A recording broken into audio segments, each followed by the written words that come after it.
Hello everyone. In today's 12th Commerce SP lecture, we are in chapter number 10, Depository System. So let us move ahead with the textbook.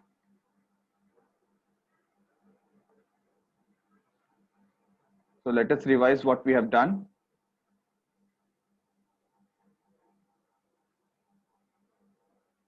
Sorry, it's chapter number 9, Depository System. Okay. तो initially हमने देखा कि अगर आपको securities अपने पास रखना है तो देर आर टू टाइप्स और two modes. One is physical, that means in paper format, and another one is in the form of electronic mode or dematerialized format. Okay, ये हमने देखा. फिर हमने देखा कि इन केस अगर हम पेपर फॉर्मेट में रखते हैं, मटेरियल फॉर्मेट में रखते हैं, फिजिकल फॉर्मेट में रखते हैं तो क्या क्या डिसएडवांटेज होता है. तो फर्स्ट, रिस्क इन्वॉल्व है उसके अंदर कि वो गुम हो सकता है, फट सकता है, चोरी हो सकता है, मिसप्लेस हो सकता है. ठीक है. इसके बाद इन केस अगर वो गुम हो गया तो उसका डुप्लीकेट अगर उसको बनाना है आपको तो काफी ज्यादा समय और मेहनत लगेगी, एफर्ट लगेगा उसके अंदर. देन जब भी अलॉटमेंट होता है सो देयर आर चांसेस कि आप तक शेयर सर्टिफिकेट पहुंचने में काफी डिले हो, लेट हो, और ट्रांसफर के समय भी क्या हो सकता है, डिले हो सकता है. और बैड डिलीवरी का खतरा हमेशा बना रहता है. Bad delivery in the sense wrong delivery. ठीक है. तो ये डिसएडवांटेज हमने देखा था. और डीमटेरियलाइज्ड का मतलब क्या होता है कि हमने इलेक्ट्रॉनिक मोड में शेयर सर्टिफिकेट सेव करके रखा है. तो यहां पर देखिए मीनिंग बता दिया है, meaning of depository system. So what is depository system? इसके अंदर हम जो भी सिक्योरिटीज है वो इलेक्ट्रॉनिक मोड में सेव करके रखते हैं.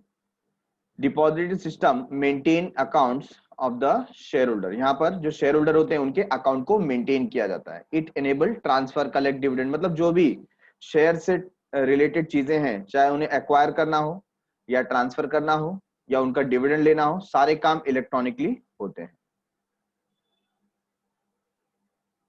अब इसको समझने के लिए हमने कंपैरिजन किया. डिपॉजिटरी सिस्टम का कंपैरिजन हमने बैंकिंग सिस्टम के साथ में किया क्योंकि बहुत सारे सिमिलर एस्पेक्ट हैं इसके अंदर.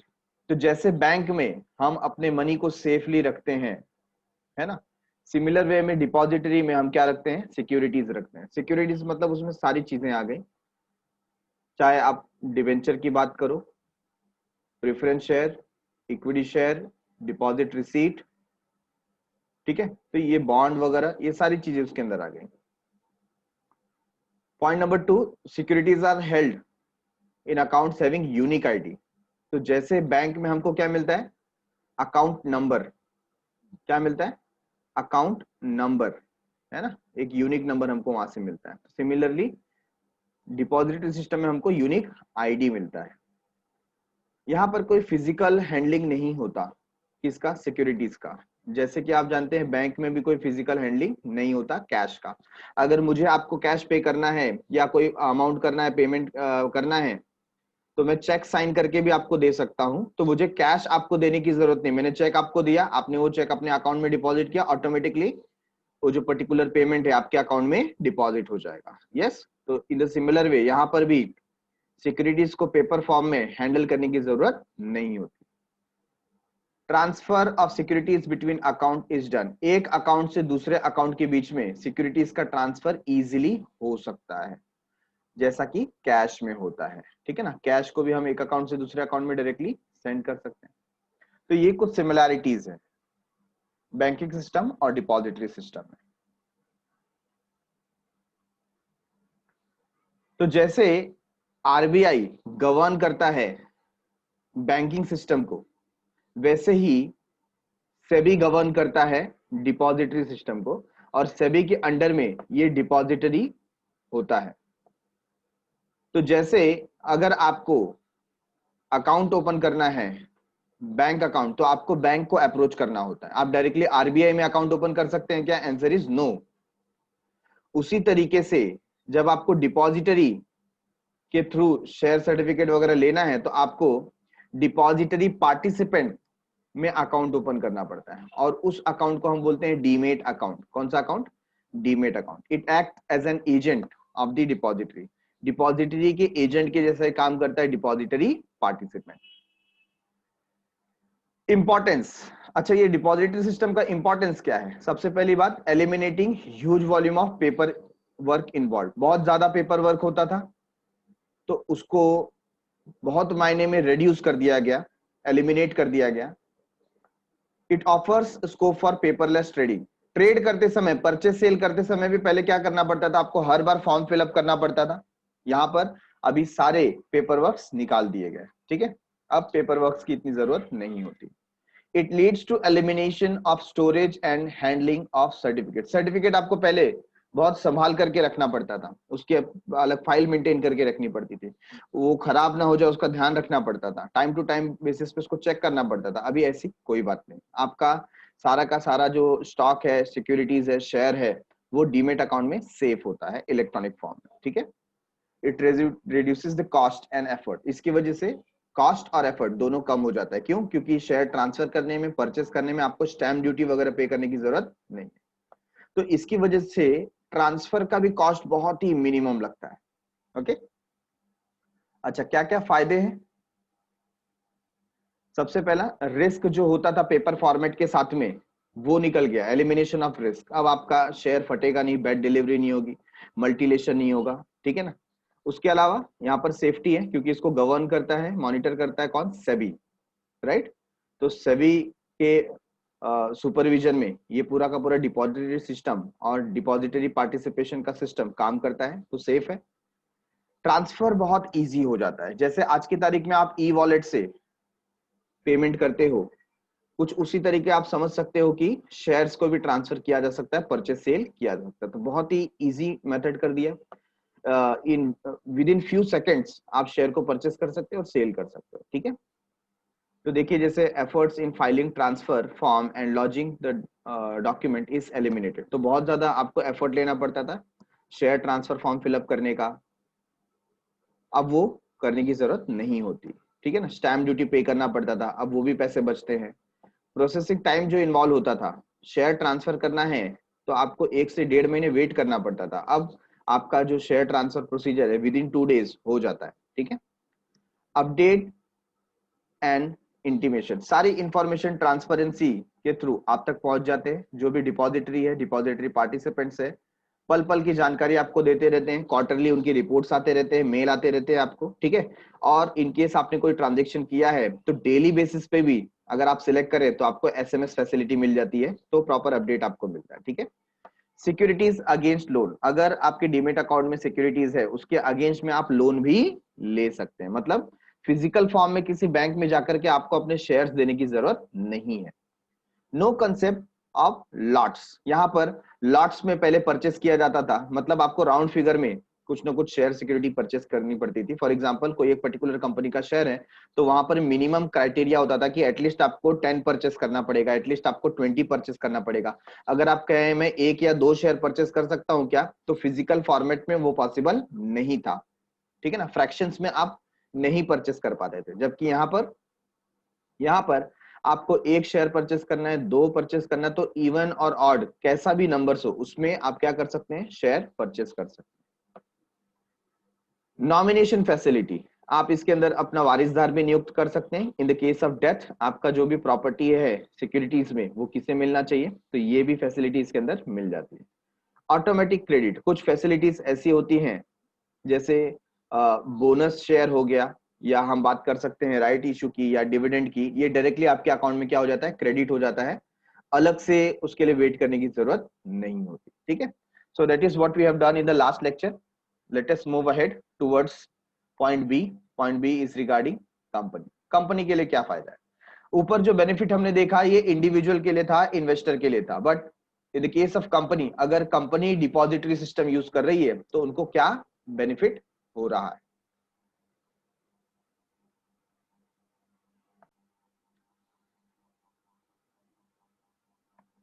So first of all, up to date information है ना, कंपनी को क्या मिलता है यहाँ पर, up to date information. The up to date information about investor is provided by the depository. अब पहले के सिस्टम में क्या होता था, हमारा जो इन्वेस्टर है उसका अगर समझिए कॉन्टेक्ट नंबर चेंज हो गया, रेसिडेंशियल एड्रेस चेंज हो गया, है ना, तो उसे लेटर लिख करके इंटीमेट करना पड़ता था। और कई बार इन्वेस्टर्स कैसे होते थे, इग्नोरेंट होते थे, वो अपना change in address, change in contact detail या कोई केवाईसी वगैरह करना होता था, तो ये अपडेट ज्यादातर नहीं करते थे। बार बार कंपनी को रिक्वेस्ट करना पड़ता था कि अगर आपकी तरफ से कोई भी इंफॉर्मेशन में अपडेट आ रहा है तो please send that letter to the company, request letter send करें। जबकि यहाँ पर ऐसा कोई प्रॉब्लम नहीं, आपका डीमेट अकाउंट है, आप कहीं से भी उसको ऑपरेट कर सकते हैं, और आपसे रिलेटेड कोई भी इंफॉर्मेशन है, आपका कॉन्टेक्ट नंबर चेंज हो रहा है, रेसिडेंशियल एड्रेस चेंज हो रहा है, आप वो डीमेट अकाउंट में चेंज करते हैं और ऑटोमेटिकली ये इंफॉर्मेशन कहां तक पहुंच जाती है, कंपनी तक। ठीक है ना, तो अप टू डेट इंफॉर्मेशन ये लगातार कंपनी को मिलता रहता है। Okay, number 2, reduction in cost and effort. ये हमने देखा कि जो इन्वेस्टर हैं उनके लिए भी एफर्ट और कॉस्ट रिड्यूस हो जा रहा है, और इवन कंपनीज के लिए भी कॉस्ट भी क्या हो जाता है, कम हो जाता है। पहले शेयर इशू करने के लिए, ट्रांसफर करने के लिए बहुत कॉस्ट इन्वॉल्व करना पड़ता था कंपनी को, बट अब क्या होता है, कॉस्ट भी बचता है और एफर्ट भी बचता है।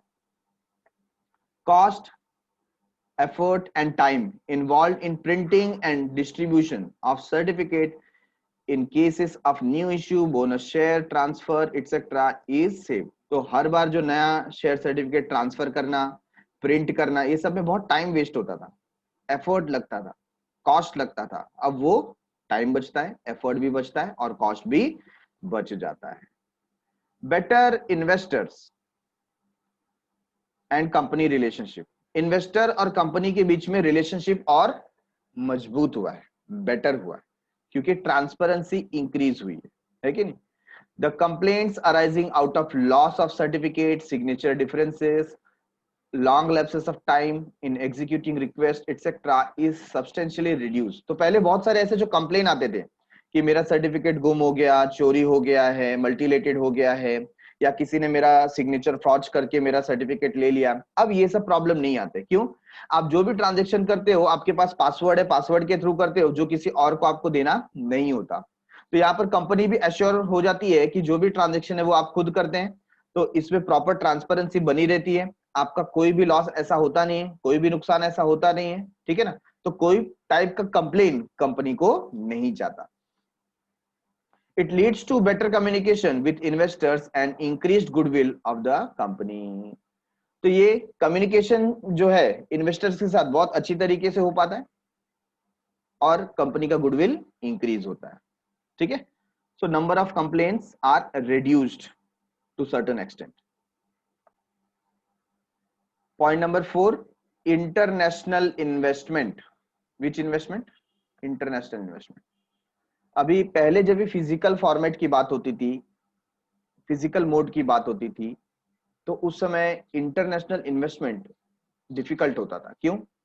मैंने जैसा आपको बताया इनिशियल स्टेज में कि फॉरेन कंट्री में ऑलरेडी डिपॉजिटरी का सिस्टम चल रहा है डेवलप्ड नेशन में, और वहां पर things are moving very fast, और ऐसे केस में अगर हम उनके जैसा स्टैंडर्ड मेंटेन ना करें, उनकी जैसी फैसिलिटी प्रोवाइड ना करें, उनकी जैसी सिक्योरिटीज प्रोवाइड ना करें, तो वो हमारे यहाँ पर इन्वेस्टमेंट नहीं करते थे, हिचकिचाते थे कि सर इंडिया में इन्वेस्ट करते हैं तो उसमें तो बहुत टाइम वेस्ट होता है। That's why we have introduced depository system. तो इसकी वजह से क्या होगा, एक इंटरनेशनल स्टैंडर्ड मेंटेन होगा। जैसे फॉरेन कंट्री में ट्रेड होता है वैसे हमारी कंट्री में भी ट्रेड होगा, तो फॉरेन डायरेक्ट इन्वेस्टमेंट आएगा और लोग इन्वेस्टमेंट करने के लिए आगे आएंगे। ठीक है ना। Under depository system, better and quicker services can be provided and this attracts investment from abroad। और ये अच्छी सर्विस देने की वजह से हमें अब्रॉड से भी इन्वेस्टमेंट मिलता है। ठीक है, तो ये कुछ बेनिफिट हमने देखा जो इंडिविजुअल के लिए है, और दूसरा बी पार्ट जो था वो कंपनीज के लिए बेनिफिट बताया। ठीक है, now constituents of depository system. Constituents of depository system, तो आप यहां पर देख रहे हैं इसके अंदर कौन कौन इन्वॉल्व है ना। आप चार्ट देखिए कॉन्स्टिट्यूएंट्स ऑफ डिपॉजिटरी सिस्टम में।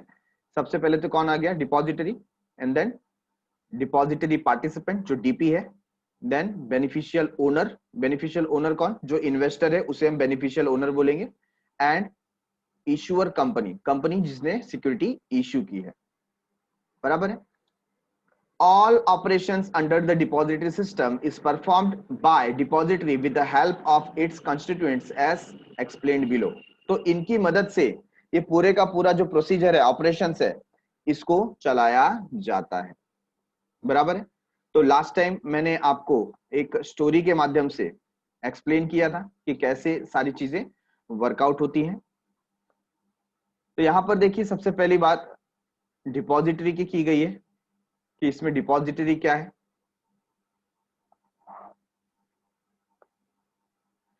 So what is depository?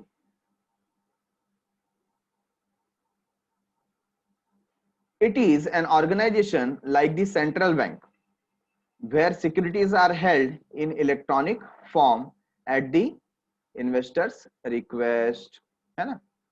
तो जैसे जैसे कैश को प्रॉपरली हैंडल करने के लिए जो सेंट्रल सिस्टम है वो क्या है, reserve bank of India in India, तो वो हमारा क्या है, सेंट्रल बैंक है।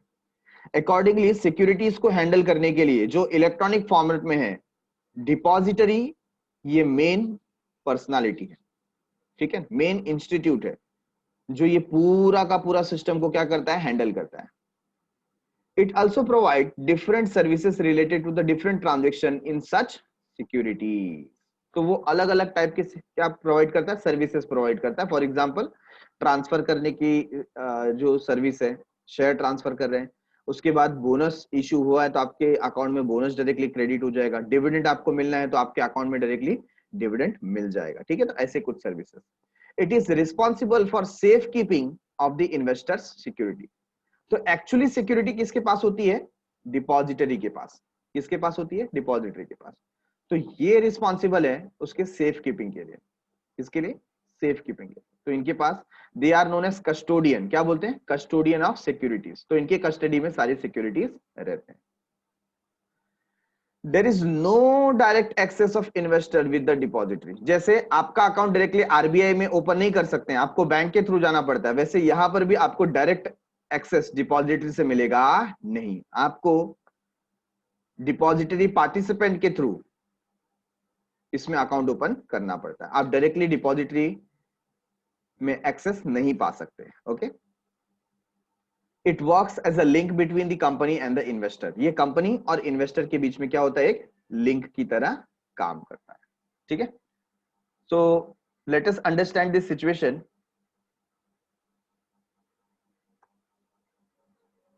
एक फिर से डायग्राम फॉर्मेट में अगर इसको देखा जाए, ठीक है।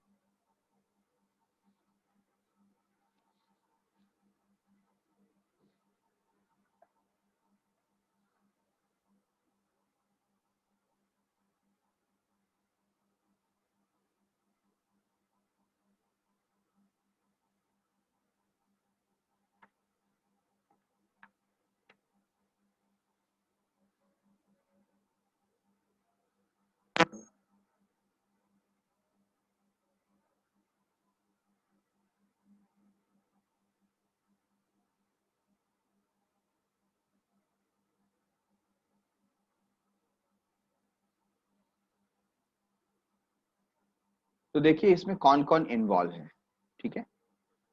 तो हम यहां पर एग्जांपल लेते हैं। Suppose this is the person, ये कौन है, दिस इज आवर इन्वेस्टर। कौन है, इन्वेस्टर, ठीक है।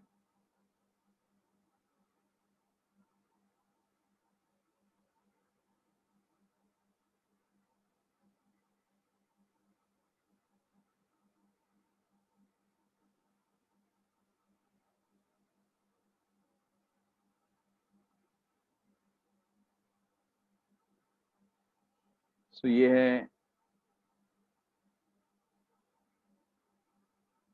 हम इनका नाम रख देते हैं मिस्टर शांताराम।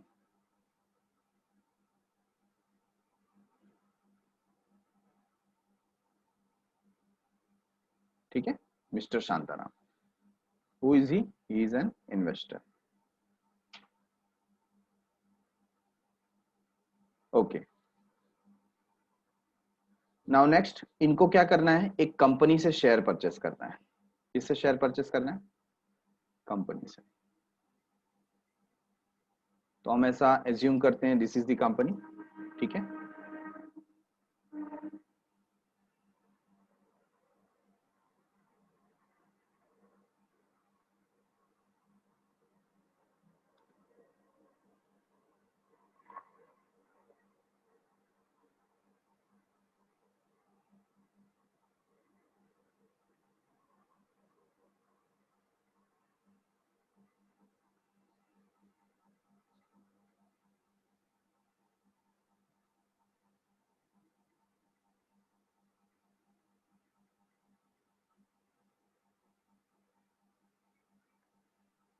ओके,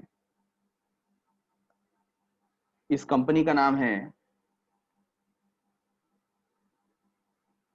आबा बाबा लिमिटेड, ठीक है। दिस इज द कंपनी आबा बाबा लिमिटेड।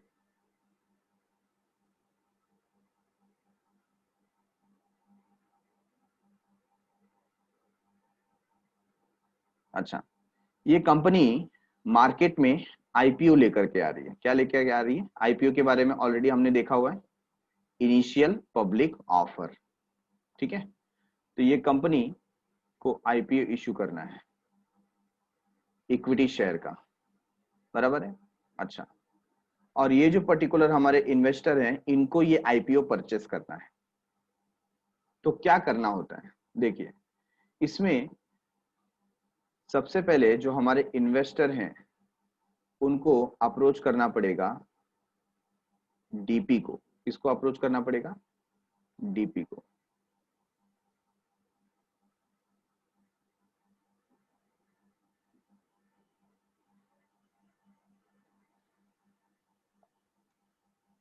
ठीक है, तो मैं यहाँ पर ये एग्जांपल ले लेता हूँ, दिस इज आवर डीपी।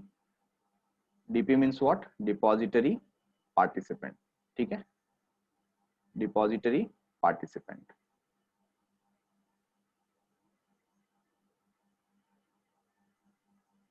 अच्छा, तो यहां पर हमारे इन्वेस्टर जाएंगे और क्या ओपन करेंगे? He will open a demat account. क्या ओपन करेंगे? Demat account.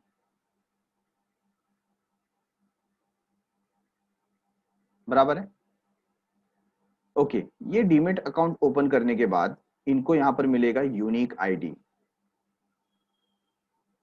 क्या मिलेगा? यूनिक। जैसे बैंक में अकाउंट ओपन करने के बाद हमें क्या मिलता है? अकाउंट नंबर, है ना, वैसे यहाँ पर क्या मिलता है? Unique ID. ओके, अब जो हमारे आबा बाबा लिमिटेड है, ये जो कंपनी है, इन्होंने क्या इशू करना है? आईपीओ इशू करना है। तो बाकी सारे प्रोसीजर सब कुछ सेम है, जैसे प्रोस्पेक्टस वगैरह इशू करना है ना। तो डीपी के थ्रू हमारे जो मिस्टर शांताराम हैं इन्वेस्टर, उनको प्रोस्पेक्टस वगैरह मिल जाएगा। तो यहाँ पर जब ये प्रोस्पेक्टस को फिलअप करेंगे, ठीक है ना, प्रोस्पेक्टस को क्या कर रहे हैं? फिल कर रहे हैं। समझिए, ये फॉर्म है परचेस करने का। तो ये जो रिक्वेस्ट फॉर्म है, इसके अंदर वो ये पर्टिकुलर यूनिक आईडी पुट कर देंगे। इन्होंने बता दिया मेरा ये डीमेट अकाउंट का यूनिक आईडी है ना, शेयर के लिए अप्लाई कर दिया, ठीक है। अच्छा, अब ये जो पर्टिकुलर एप्लीकेशन है, ये कहां तक जाएगा? कंपनी तक, ठीक है। और कंपनी ने सपोज डिसाइड किया कि ठीक है, इनका एप्लीकेशन प्रॉपर है और इन्हें क्या करना है? शेयर अलॉट करना है, ठीक है। शेयर क्या करना है? अलॉट करना है।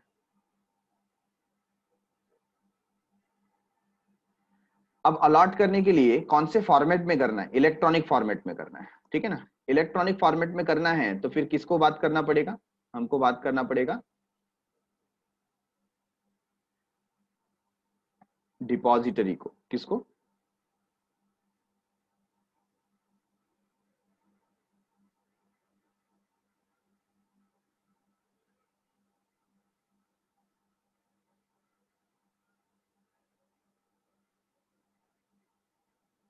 डिपॉजिटरी, ठीक है।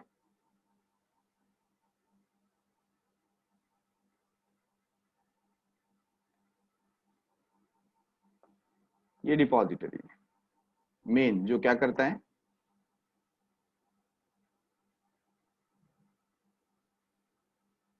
पूरा का पूरा जो सिस्टम है उसे हैंडल करता है। कौन सा सिस्टम? इलेक्ट्रॉनिक, ठीक है, ओके।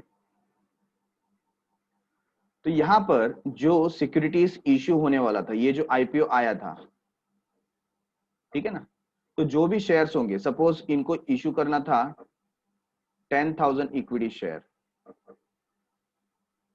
10,000 इक्विटी शेयर ये इश्यू करना था। तो ये सारे के सारे शेयर ये कंपनी किसको दे देगी? डिपॉजिटरी को दे देगी। किसको दे देगी? डिपॉजिटरी को, ठीक है। अब इसमें से ये जो 10,000 इक्विटी शेयर है, उसमें से सपोज हमारा जो शांताराम है, उन्होंने 1,000 शेयर परचेस किए थे, ठीक है। तो ये जो डिपॉजिटरी है, इनके पास शेयर कौन से फॉर्मेट में है? पेपर फॉर्मेट में, ठीक है। मैं यहाँ पर मेंशन कर देता हूँ, ये जो शेयर इनको इक्विटी शेयर मिल रहा है वो कौन सा फॉर्मेट है? पेपर फॉर्मेट या मटेरियल फॉर्मेट आप बोल सकते हैं। और यहां से नेक्स्ट वो शेयर डीपी के पास जाएगा। किसके पास जाएगा? डीपी के पास, है ना। तो ये कौन से फॉर्मेट में रहेगा? ये रहेगा इलेक्ट्रॉनिक फॉर्मेट में। कौन से फॉर्मेट में?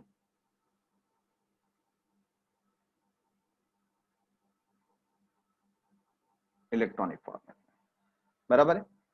अच्छा, अब ये जो डीपी है, डीपी क्या करेगा? इसका जो पर्टिकुलर डीमेट अकाउंट था उसके अंदर ये शेयर को क्रेडिट कर देगा, बराबर है। और फिर इन्फॉर्म करेगा। किसको इन्फॉर्म करेगा? DP will inform to the investor. DP investor को इन्फॉर्म करेगा, ठीक है। क्या इन्फॉर्म करेगा? इंटीमेट करेगा कि आपका शेयर आ चुका है,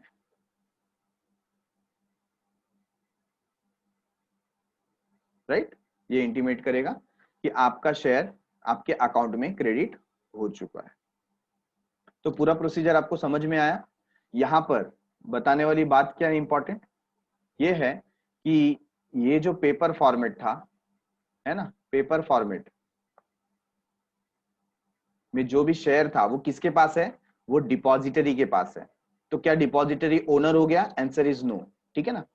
तो इसमें मिस्टर शांताराम कौन है? Beneficial owner. कौन है? Beneficial owner. Though he doesn't have physical format, इनके पास फिजिकल फॉर्मेट नहीं है।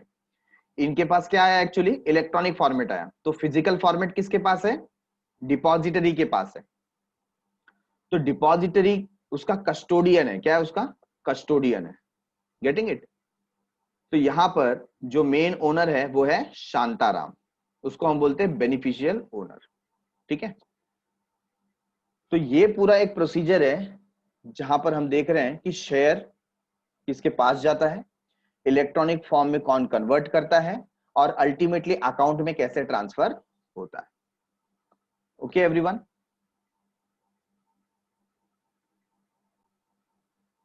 So now it is very much clear with given example जो अभी अभी हमने ड्रॉ किया। तो ये जो पर्टिकुलर चार्ट में आपको इंफॉर्मेशन दिख रहा है कि डिपॉजिटरी क्या है, डिपॉजिटरी पार्टिसिपेंट क्या है, ये क्लियर हो गया, ठीक है। तो डिपॉजिटरी को हमने देखा। Let's move ahead. कुछ एडिशनल इंफॉर्मेशन देखिए आपके सामने दिया हुआ है, इसे भी आप रीड कर सकते हैं। Like depository in India, India में जो डिपॉजिटरी है, देर आर टू डिपॉजिटरी। हमने देखा था, एक है एनएसडीएल, दूसरा है CDSL, which are registered with SEBI, SEBI से जो रजिस्टर्ड है, ठीक है। Depositories must be registered at the company under the companies act. तो ये कंपनी के रूप में इसका स्थापना होता है। किसके रूप में? कंपनी के रूप में। तो आपको कंपनीज एक्ट के अंदर में रजिस्टर होना पड़ता है। Depository must be registered as a depository under SEBI's act 1992। तो सेबी के एक्ट के तहत भी आपको क्या होना पड़ेगा? रजिस्टर होना पड़ेगा। And obtain a certificate of commencement of business from SEBI, SEBI से आपको बिजनेस कमिटमेंट सर्टिफिकेट लेना पड़ता है। ये एडिशनल इंफॉर्मेशन है, ठीक है। It should have bylaws framed with previous approval of SEBI. अच्छा, बायलॉज का मतलब क्या होता है? इनके खुद के कुछ लॉज होने चाहिए, रूल्स एंड रेगुलेशंस होने चाहिए, तो वो सेबी से परमिशन लेकर के अपने बायलॉज भी बनाने चाहिए, ठीक है। It should have a tie-up with one or more depository participant to render depository services on its behalf. तो जो भी डिपॉजिटरी पार्टिसिपेंट है इनके साथ इनका टाई अप होना चाहिए, क्योंकि बिना डिपॉजिटरी पार्टिसिपेंट के कोई भी इन्वेस्टर के साथ इंटरेक्शन कर सकते नहीं है ना। तो डीपी बहुत जरूरी है, कोई भी डीपी के साथ इनको क्या करना पड़ेगा? टाई अप करना पड़ेगा। It is equipped with adequate system equipped with adequate system to safeguard, मतलब उनके पास ऐसा इक्विपमेंट होना चाहिए ताकि वो क्या कर सके? सेफगार्ड, सेफ्टी रख सके, and prevent manipulations of record and transactions as per the direction of the SEBI. क्योंकि आज की तारीख में साइबर क्राइम्स बहुत होते हैं, और साइबर क्राइम्स में हैकिंग जैसी चीजें हैं ना, क्योंकि आपकी सारी चीजें इलेक्ट्रॉनिक है, तो चांस हो सकता है कि कोई साइबर अटैक आपके ऑर्गेनाइजेशन के ऊपर हो और आपके फाइल्स वगैरह क्या हो जाए, उसमें हैक कर लिए जाए, ले लिए जाए, ट्रांसफर कर दिए जाए। तो ऐसा नहीं हो, इसके लिए जैसा सेबी बोलती है उसके डायरेक्शन के हिसाब से आपको क्या रखना पड़ेगा? इक्विपमेंट्स वगैरह रखने पड़ेंगे, एडिक्वेट फैसिलिटी रखनी पड़ेगी। Depository should have been established by one or more of the following. तो डिपॉजिटरी में पैसा कौन कौन लगाता है? कोई पब्लिक फाइनेंशियल इंस्टीट्यूशन है, bank, foreign bank, recognised stock exchange, ठीक है, ये लोग पैसा लगा सकते हैं उसको स्टार्ट करने के लिए। A body corporate engaged in providing financial services, ऐसे बॉडी ऑफ ऑर्गेनाइजेशन जो फाइनेंशियल सर्विस प्रोवाइड करती हो। अ बॉडी कॉर्पोरेट कंस्टिट्यूटेड और recognised in foreign country for providing custodial, clearing और settlement services in securities market with an approval from the central government. तो foreign country में भी ऐसा कोई बॉडी कॉर्पोरेट रहेगा तो वो भी इसमें पैसे लगा सकता है। Institution engaged in providing financial services established abroad and approved by the central government, ठीक है ना। तो ऐसे इंस्टीट्यूशन जो फाइनेंशियल सर्विस फॉरेन कंट्री में दे रहे हैं, ऐसे इंस्टीट्यूशन भी पैसा लगा सकते हैं, बराबर। मतलब कैपिटल की बात करें, ये सब लोग कैपिटल इन्वेस्टमेंट कर सकते हैं। Depository is deemed to be registered owner of securities on behalf of the investor. देखो मैंने क्या बताया था, डिपॉजिटरी कौन है? कस्टोडियन है, तो उसको रजिस्टर्ड ओनर बोला जाता है on behalf of investor. Real owner तो कौन है? बेनिफिशियर है ना, बेनिफिशियल ओनर, रियल ओनर है। बट उसके बिहाफ में सारी सिक्योरिटी किसके नाम पे रहती है? डिपॉजिटरी के नाम पे रहती है, to effect transfer of security to investor's behalf, ताकि वो सही समय पर सिक्योरिटीज को ट्रांसफर कर सके। Legal framework of a depository, कौन कौन से लॉ अप्लीकेबल है? सेबी का एक्ट है 1992, देन सेबी रेगुलेशन 2012, उसके खुद के जो बायलॉज होते हैं, और कंपनी का एक्ट, ये सब उसको क्या करते हैं? गवर्न करते हैं, ठीक है। तो ये कुछ एक्स्ट्रा नॉलेज था, extra information. Next in front of us is depository participant, DP, है ना। डीपी जब भी शॉर्ट फॉर्म भी ऐसा आता है तो आपको तुरंत क्लिक होना चाहिए कि ये दीपिका पादुकोण नहीं है, ये डिपॉजिटरी पार्टिसिपेंट है, ठीक है। It is the agent of depository, ये क्या है? डिपॉजिटरी की एजेंट है, मतलब डिपॉजिटरी के बिहाफ में काम करती है। ये डिपॉजिटरी और इन्वेस्टर के बीच की कड़ी है, लिंक है, okay. Depository is registered under the SEBI act, तो डीपी डिपॉजिटरी पार्टिसिपेंट है, वो भी सेबी एक्ट के अंदर में क्या होती है? रजिस्टर्ड होती है। It enjoys right and obligation as specified under SEBI depository and participant regulation of 1996। तो ये इसे गवर्न करता है, ये जो एक्ट है इसे क्या करता है? गवर्न करता है, ठीक है। It is an intermediary appointed by depository, intermediate मतलब एजेंट, बिचौलिया, है ना, मीडिएटर, किसके बीच में? इन्वेस्टर और डिपॉजिटरी के बीच में क्या? ये इंटरमीडियरी है। किसने अपॉइंट किया? डिपॉजिटरी ने खुद अपॉइंट किया। DP act as a link between depository and the investor, दोनों के बीच की कड़ी है, पहले ही बात हो गई। It directly deals with customers, it sends statement of account periodically. तो इसका डायरेक्टली अपने क्लाइंट के साथ में कम्युनिकेशन होता रहता है, और पीरियोडिक बेसिस पे आप क्वार्टरली बोल लो, हाफ ईयरली बोल लो, या 15 डेज में बोल दो, वो उनको सारे के सारे इंफॉर्मेशन शेयर करता है। It functions like a securities bank.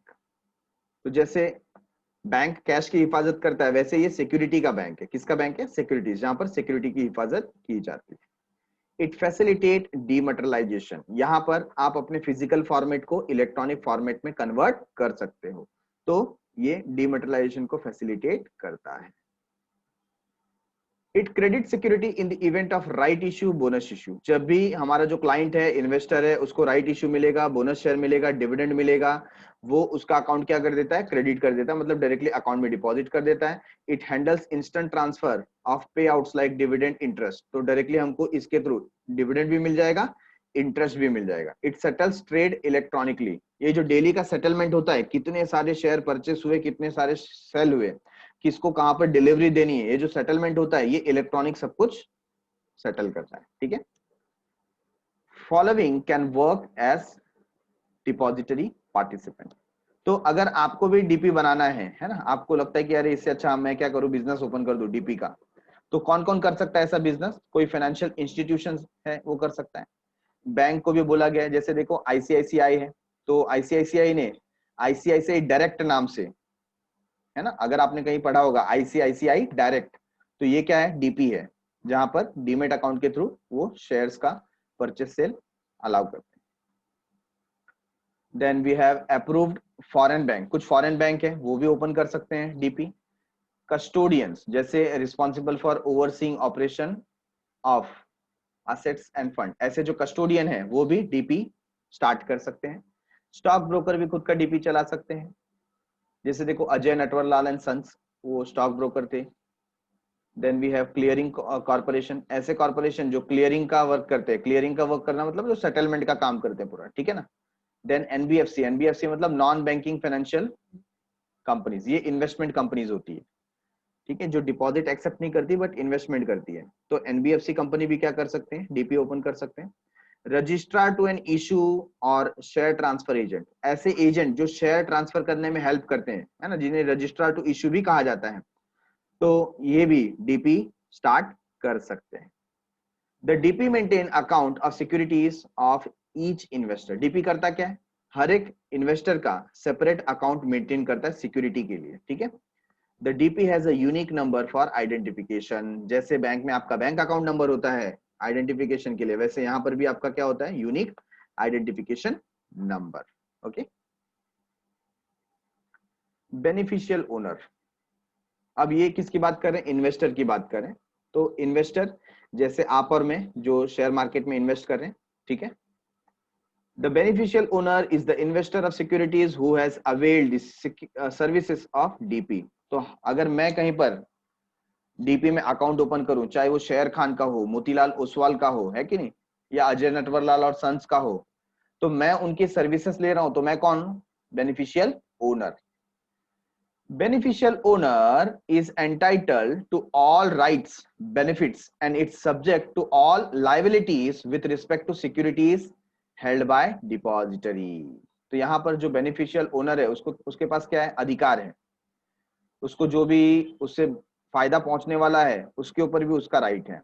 And is subject to the liability, और अगर कोई लायबिलिटी अकर होता है, फॉर एग्जाम्पल कहीं पर वर्चुअल लॉस हुआ, या उसके अकाउंट से कुछ बहुत बड़ा पेमेंट करना हुआ और उसके अकाउंट में पैसे नहीं है, तो बेनिफिशियल ओनर ही क्या होगा? इसका लायबल होगा, उसी से पैसे लिए जाएंगे, ठीक है।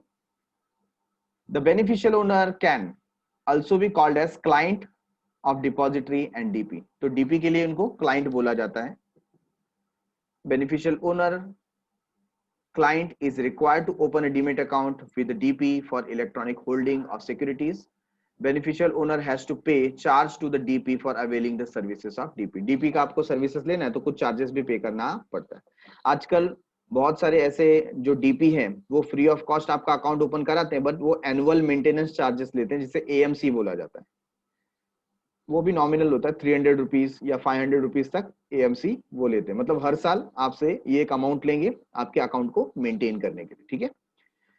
Beneficial owner is given a unique account number in which securities are held. वही बात हो गई, जैसे बैंक में आपको अकाउंट नंबर मिलता है, यहाँ पर भी आपको यूनिक अकाउंट नंबर मिलेगा जिसमें आपके सिक्योरिटीज होंगे। And the fourth one, last one, the issuer company. It means the company which has issued the securities which are dematerialized. तो ऐसी कंपनी जिसने वो सिक्योरिटी इश्यू किया था। हमने अभी अभी एग्जांपल में देखा आईपीओ, आबा बाबा लिमिटेड ने क्या किया था, आईपीओ, तो वो क्या हो गया, इश्यूअर कंपनी, ठीक है। It must registered with the depository. इसने अपने आप को डिपॉजिटरी से क्या करना चाहिए, रजिस्टर करना चाहिए। दो ही डिपॉजिटरी है, एक एनएसडीएल, दूसरा सीडीएसएल। ओके एवरीवन, तो ये जो 4 टाइप था, एक एक करके हमने सबके बारे में रीड किया। डिपॉजिटरी क्या है, डिपॉजिटरी पार्टिसिपेंट क्या है, बेनिफिशियल ओनर क्या है, और इश्यूअर कंपनी क्या होता है, ठीक है। यहां पर इतना पढ़ने के बाद किसी को कोई शंका, आशंका, निशंका, दुशंका बोलिए।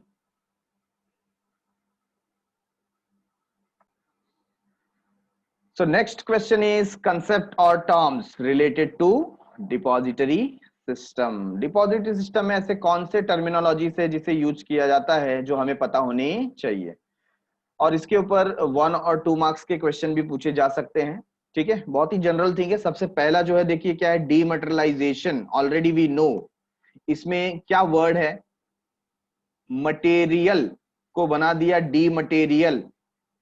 Getting it.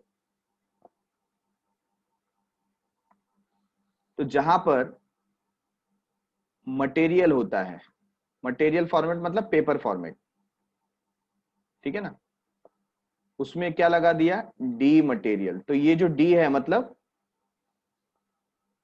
इलेक्ट्रॉनिक फॉर्मेट में जहां पर हमने कन्वर्ट किया है उसी को बोला जाता है डीमटेरियलाइजेशन। क्या बोलते हैं, डीमटेरियलाइजेशन। ओके,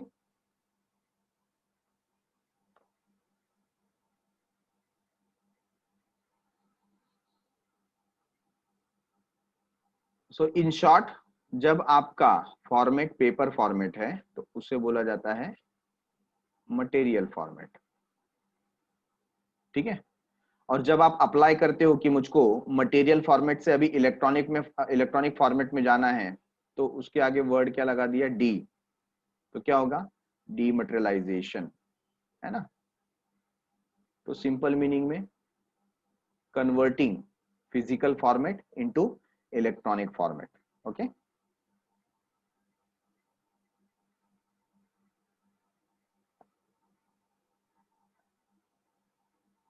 डीमेट या डीमैट, है ना, what ever you can call demat और डीमेट।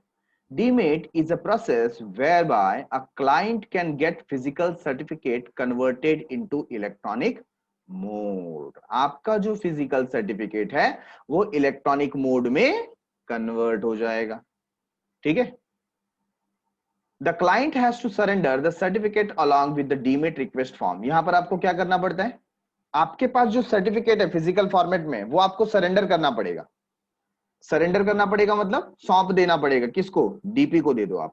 और इसके साथ में एक डीआरएफ, डीमेट रिक्वेस्ट फॉर्म, ये भी आपको देना पड़ेगा, ठीक है। The DP forwards this to the depository who in turn forward it to the issuer. तो ये उस पर्टिकुलर जो रिक्वेस्ट है वो किसको भेजता है, डिपॉजिटरी को, और डिपॉजिटरी किसको भेजता है, कंपनी को, बराबर है। आफ्टर कंफर्मेशन फ्रॉम इशूअर, जब कंपनी उसे कंफर्म कर देती है कि हाँ ये हमारा ही शेयर है, डिपॉजिटरी उसको क्या करता है, will credit the securities in demat account with the DP. DP के पास वो जो पर्टिकुलर इन्वेस्टर का अकाउंट है उसको क्रेडिट कर देता है इलेक्ट्रॉनिक शेयर से, ठीक है ना। तो हमने क्या किया, यहाँ पर हमने फिजिकल फॉर्मेट को इलेक्ट्रॉनिक फॉर्मेट में कन्वर्ट किया, उसको बोला जाता है डीमटेरियलाइजेशन। और उसी का रिवर्स क्या होता है, रीमटेरियलाइजेशन। रीमटेरियलाइजेशन मतलब पहले इलेक्ट्रॉनिक फॉर्म में था, अब उसको फिजिकल फॉर्मेट में कन्वर्ट किया गया। ऐसा क्यों किया गया, डिपेंड्स। अभी सपोज मैं ऐसा शेयर होल्डर हूं जो लॉन्ग टर्म इन्वेस्टमेंट में विश्वास रखता है, मैं चाहता हूं कि मैं सपोज यूनिवर्सल लिमिटेड या टाटा इंडस्ट्रीज लिमिटेड या रिलायंस इंडस्ट्रीज लिमिटेड या विप्रो इंडस्ट्रीज लिमिटेड का शेयर परचेस करूं और शेयर परचेस करके मेरे पास ही रखूं, ठीक है ना, और आफ्टर 15 टू 20 ईयर्स, 15 से 20 साल बाद मैं इस शेयर को क्या करूं, सेल कर दूं, तो मुझे फायदा होगा। अगर मैं इसे इलेक्ट्रॉनिक फॉर्मेट में रखूंगा तो हर साल मुझे क्या पे करना पड़ेगा, एएमसी। एएमसी बताया ना आपको, annual maintenance cost, every year 300 to 500 rupees मुझको पे करना पड़ेगा, मुझे वो पे नहीं करना है। तो मैं क्या करूंगा, अपने इलेक्ट्रॉनिक फॉर्मेट को पेपर फॉर्मेट में कन्वर्ट कराकर घर पे रख लूंगा, जब बेचना होगा है ना 20 साल के बाद, तो फिर से उसे क्या कर देंगे, डीमटेरियलाइज कर देंगे। Getting it? तो रीमटेरियलाइजेशन क्या होता है, रीमटेरियलाइजेशन और रीमेट is the process whereby a client can get his electronic holding of securities converted into physical certificate। तो इलेक्ट्रॉनिक फॉर्मेट को फिजिकल पेपर फॉर्मेट में कन्वर्ट कर रहे हैं, ठीक है। The client has to give return request, फिर से इसमें RRF रीमेट रिक्वेस्ट फॉर्म, ये डीपी को सौंपना पड़ेगा। The DP forwards the RRF form to issuer and the depository, वो दोनों को, इश्यूअर कंपनी को भी और डिपॉजिटरी को क्या भेजेगा, ये आरआर फॉर्म सेंड करेगा। The issuer prints the certificate and sends them to the client, तो जो कंपनी है वो सर्टिफिकेट प्रिंट करेगा और क्लाइंट को भेज देगा फिजिकल फॉर्मेट में। Simultaneously confirms the acceptance of remat request to the depository, और कंफर्म करेगा कि हमने रीमेट रिक्वेस्ट जो है वो एक्सेप्ट कर लिए, किसको, डिपॉजिटरी को, बराबर है। तो डिपॉजिटरी इलेक्ट्रॉनिक फॉर्मेट को कैंसिल कर देगा और जो इश्यूअर कंपनी है वो फिजिकल फॉर्मेट में शेयर इशू कर देगा। The depository via the DP debit account of the clients with those security, है ना। तो अभी क्या इलेक्ट्रॉनिक फॉर्म का जरूरत नहीं, क्योंकि फिजिकल फॉर्मेट इश्यू हो गया है, तो उसका अकाउंट डेबिट कर लिया जाएगा विद इलेक्ट्रॉनिक फॉर्मेट, है ना। उसके अकाउंट से उतना शेयर डेबिट कर दिया जाएगा, क्यों, अब वो उसको फिजिकल फॉर्मेट में मिल चुका है। Getting it? नेक्स्ट देखिए आपके सामने है फंगिबिलिटी। फंगिबिलिटी मतलब मैं इसको बोल सकता हूं डिविजिबिलिटी। क्या बोल सकता हूं, divisibility. In financial term fungibility means the state of being interchangeable, जिसे आप क्या कर सकते हैं, इंटरचेंज कर सकते हैं। Some financial assets are fungible while some are not fungible. For example, देखो कुछ एग्जांपल के साथ में यहां पर बताया गया, interchangeable. Land is not fungible as every unit of land has its unique quality which adds to the or to reduce its value, है ना। लैंड फंगिबल नहीं है, मतलब इंटरचेंज नहीं कर सकते। Currency note is fungible as there is no difference between two currency notes of the same value। तो fungible का मतलब इंटरचेंजेबल। अगर सपोज मेरा कोई प्लॉट ऑफ एरिया या लैंड, वो जमीन है और मुझे आपसे क्या करना है, एक्सचेंज करना है, या मैं बिल्डिंग की बात कर लूं, suppose I stay in Badlapur example. अब बदलापुर में मेरा जो बिल्डिंग है, मुझे शिफ्ट होना है फ्रॉम बदलापुर टू घाटकोपर, तो मैं किसी घाटकोपर वाले पर्सन को बोलता हूं एक काम करते हैं ना, ये परचेस सेल करने की बजाय आपका घर मैं ले लेता हूं, मेरा घर आप ले लीजिए। क्या ये मानेगा? उसमें बहुत बड़ा क्वेश्चन मार्क है, क्यों, वो सारी चीजें देखेगा, है कि नहीं। तो क्या ये इंटरचेंजेबल है? Answer is no. तो लैंड बिल्डिंग ये इंटरचेंजेबल नहीं है, उसकी अपनी अपनी क्वालिटी होती है। बट व्हाट अबाउट करेंसी, क्या करेंसी फंगिबल है? Answer is yes. आप 500 की नोट आपके पास जो है वो किसी दूसरे की 500 की नोट से क्या कर सकते हैं, एक्सचेंज कर सकते हैं, उसमें कोई डिफरेंस नहीं है, both are equal. Getting it? Similarly securities issued by the same company of the same class have same value, है ना। देखो क्या बताया, securities issued by the same company ने सिक्योरिटी इशू किया है जिसका क्लास भी सेम है। क्लास मतलब कैटेगरीज, जैसे हमने इक्विटी शेयर इशू किया और दोनों का फेस वैल्यू 10 रुपीज है, तो क्लास भी सेम है, ठीक है। No matter who owns them, तो कौन उसका ओनर है, इससे कुछ फर्क पड़ता नहीं है। The securities held in demat electronic form are fungible। तो ये क्या होता है, फंगिबल होता है, इंटरचेंजेबल हो सकता है, आप एक्सचेंज कर सकते हैं।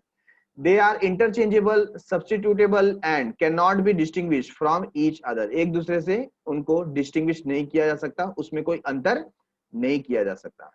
Securities bear no notable features like distinctive number, certificate number और फोलियो नंबर। बराबर है। अभी देखिए, जैसे कोई पर्टिकुलर सर्टिफिकेट होता है, आपका बोर्ड सर्टिफिकेट, क्या आप अपने फ्रेंड के साथ अपना बोर्ड सर्टिफिकेट एक्सचेंज कर सकते हैं? मान लीजिए दोनों को परसेंटेज सेम आया, मार्क्स भी सेम आए, क्या आप अपना बोर्ड सर्टिफिकेट एक्सचेंज कर सकते हैं? Answer is no. क्यों? उसके ऊपर बोर्ड सर्टिफिकेट नंबर दिया हुआ है, रजिस्ट्रेशन नंबर दिया हुआ है कि नहीं? वैसे ही फिजिकल फॉर्मेट के जो शेयर होते हैं उनको एक्सचेंज किया जा सकता नहीं है, डायरेक्टली नहीं किया जा सकता, क्योंकि उसके ऊपर नाम अलग है, नंबर्स अलग है कि नहीं? जबकि जो डीमेट अकाउंट में शेयर्स हैं उसके ऊपर कोई डिस्टिंक्टिव नंबर नहीं होता, कोई सर्टिफिकेट नंबर नहीं होता, कोई फोलियो नंबर नहीं होता। That's why they are fungible, that's why they are fungible. Getting it everyone? ये समझ में आया आपको अच्छे से? फंगिबिलिटी का मतलब, फंगिबिलिटी का मतलब क्या हो जाता है यहाँ पर? इंटरचेंजेबल। आप एक शेयर से दूसरे शेयर को क्या कर सकते हैं? इंटरचेंज कर सकते हैं, एक्सचेंज कर सकते हैं, ठीक है ना? वहां पे कोई सेपरेट लॉकर नहीं रखा है।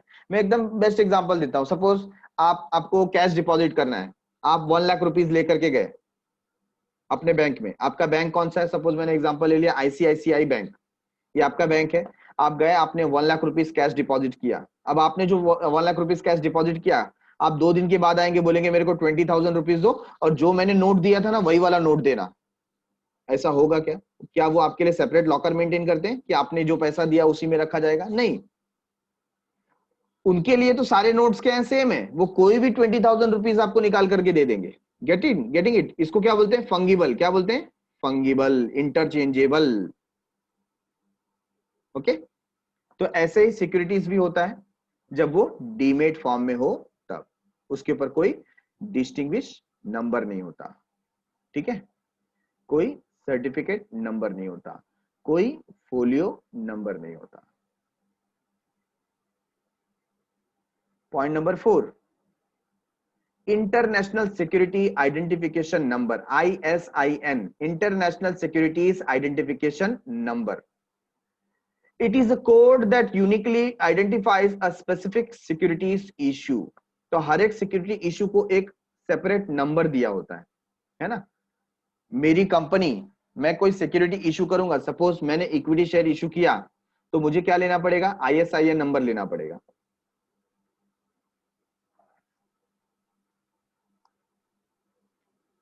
ISINs is any country, in any country are allotted by that country's NNA, national numbering agency, वो उसको ISIN प्रोवाइड करती है उस कंट्री को। ISIN is a standard numbering system which is accepted globally. ये ऐसा नंबर है जिसे ग्लोबली एक्सेप्ट किया जाता है। The International Organization of Standardization, ISO, International Organization of Standardization, currently defines ISIN's structure. तो आज उसके हाथ में है कि वो ISIN का स्ट्रक्चर कैसा होना चाहिए, ये ISO डिसाइड करता है। कौन डिसाइड करता है? ISO. In India, issuing ISIN to securities is assigned by SEBI to NSDL. और इंडिया में ये काम किसको सौंपा गया है? NSDL को सौंपा गया है। Okay. For demat share, SEBI works on NNA in India. तो SEBI नेशनल नंबरिंग एजेंसी के जैसा काम करता है इंडिया में।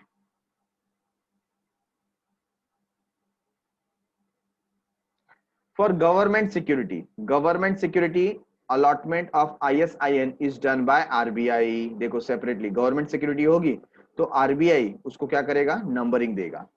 ISIN consists of 12 digit alphanumeric code which is divided in 3 parts. 3 part में क्या होता है? वो डिवाइडेड होता है। बराबर है? उसको आप यहाँ पर एडिशनल इंफॉर्मेशन में रीड करेंगे तो आपको अच्छे से पता चल जाएगा कैसा रहता है, ठीक है? The company has to apply for ISIN for its securities with documents like prospectus. तो prospectus वगैरह दे करके आप ISIN के लिए रिक्वेस्ट कर सकते हो, नंबर ले सकते हो। तो हर एक नया इशू के लिए, फॉर एवरी न्यू इशू, आपको ISIN नंबर लेना पड़ेगा, ठीक है ना। तो देखिए ये जो एडिशनल इन्फॉर्मेशन है ये आप रीड कर लीजिए, आपको मालूम पड़ जाएगा ISIN नंबर में वो 12 डिजिट के नंबर कैसे डिसाइड होते हैं, क्या होता है। Okay, so that is all for the today. समय समाप्ति की घोषणा। होप आज का लेक्चर आपको बहुत अच्छी तरीके से समझ में आया होगा। Thanks a lot for watching. मिलते हैं अगले एपिसोड में, तब तक के लिए बाय बाय, सायोनारा।